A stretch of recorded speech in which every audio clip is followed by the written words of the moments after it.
So the other thing that I wanted to just chat to you about quickly was the tip of using two hands on the reins when you're stopping your horse.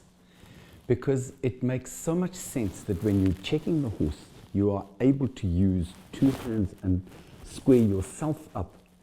And also, when you then turn, if you're turning right, it's easier to use that right hand to make the turn.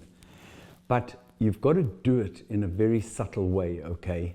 And I first want to show you what you do with your mallet when you're doing that. You've got obviously this grip, okay? The correct grip on the mallet.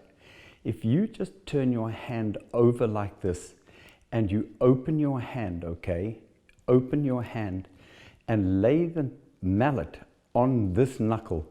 The actual strap of the mallet holds the mallet in place. You're going to be resting the mallet on that knuckle and it's holding from the strap behind. Now, as you open your hand like that, that is lying on that knuckle and the strap is holding it from behind from falling out your hand. But that leaves you with your fingers free.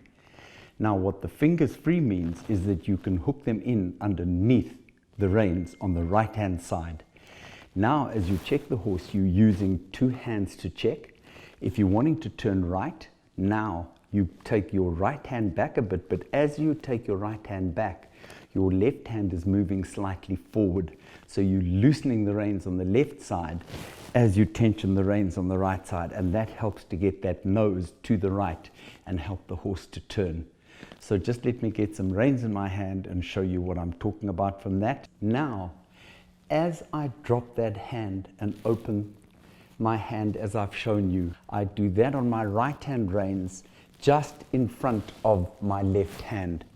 So as I'm turning, I can take the slight tension with my right hand and move my left hand slightly forward. But if I'm stopping, I'm pulling the horse with both hands back to me like this. And it makes a big difference to square myself up, because if I'm only pulling with one hand, I'm very often pulling to one side, or I've got a very weak pull here. But this squares me up, it takes the pull straight back to me, and now I can turn either way by very subtly turning my hands the way I want to go. If I want to turn left, I turn this wrist this way, okay? And if I want to turn there, like that. But as I turn, if I just turn my hand over, I've got the mallet back where I want it and I can use it again.